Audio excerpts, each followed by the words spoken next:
Hello everyone, welcome to another video. In today's video, I'll talk about my experience with high return rates FDs, specifically Shriram City and Bajaj Finserv FDs. I'll talk about these points, the investor profile, whose savings were actually invested, why did we want to invest in these options, how did we come across these, what were the doubts and questions that we have, and what finally convinced us to invest in these. Finally, I'll also talk about what is the current status, how satisfied or dissatisfied we are as of now, and what does the future look like for our portfolio with these options. The purpose of this video is to share my own personal experience and help anybody who is looking to invest in these options for their personal investment journey. So the investors are my parents. My father is a retired government official and my mother is a homemaker. My father gets pension and medical coverage from the government, and we started looking for these options when he was getting retired and getting some liquidity from GPF and gratuity. We come from a very conservative financial mindset. When he was retiring, he had zero equity exposure, and all of the investments before this were in FDs or real estate and nothing else. Now, how did we find these options? So when we started looking for different avenues to invest, we searched online, we spoke to people, and these options started to pop on online Google search results. So we had no idea about these FDs before that, and we started looking because they seemed really lucrative. They were giving 8.5 to 9% returns as compared to 6.5 returns in the regular SBI, HDFC kind of banks. So once we came to know about these options and they seemed lucrative to us, I started researching more about these, and I could not find a lot of content, a lot of reviews around these. I spoke to my financial advisor and he clearly and categorically recommended us against these. He had a very logical point of view about this, that FDs should be a safe investment option and one should not try to get gains out of FDs. The risk reward ratio did not make sense to him, and if somebody wants to take risk and aim for higher gains, then perhaps mutual funds and stock markets would be a better option. So I think it was a very genuine point. However, we still felt that for us, the risk reward ratio was not that bad, and this can vary for individual person. It's a very personal choice. So I kept on checking and trying to talk to different people.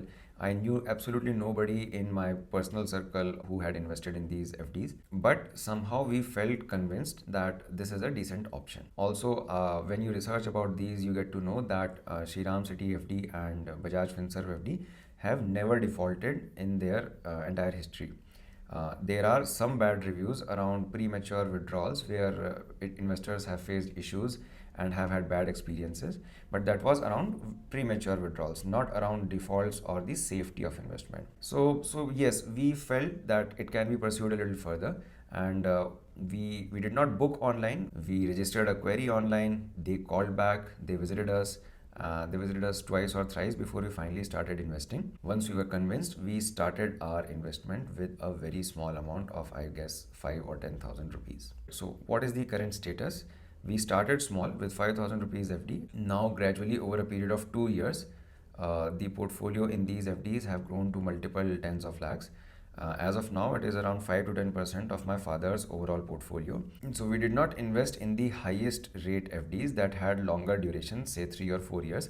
We started with smaller duration. We started with smaller duration FDs that had 12-month or 15-month or 18-month duration. So if I had to summarize our overall experience with Bajaj Finserv and Shriram City FDs, I'll say that we are very satisfied. We are at a point where we do not want to invest any further with these, and we don't want to reduce our portfolios from these FDs as well. Whatever FDs are maturing now, some of them I am moving towards the riskier assets like GRIP, Altgraf. One thing that I believe that we have not come across yet is a withdrawal situation.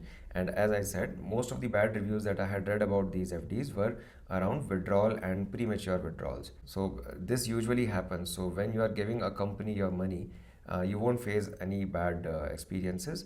It is when you want to withdraw the money, the experiences might go bad. So I'm planning to work on this as well, to withdraw an FD prematurely and see how it goes, and I'll share that experience here as well. Apart from this, if you ask me if you should invest in these FDs or not, that has to be your decision. The purpose of this video is to share how our experience has been with these FDs.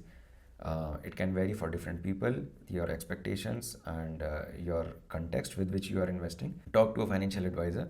take professional help. If you have any questions regarding our financial journey, please feel free to ask anything. I'll be very happy to share. Thank you. Have a great day.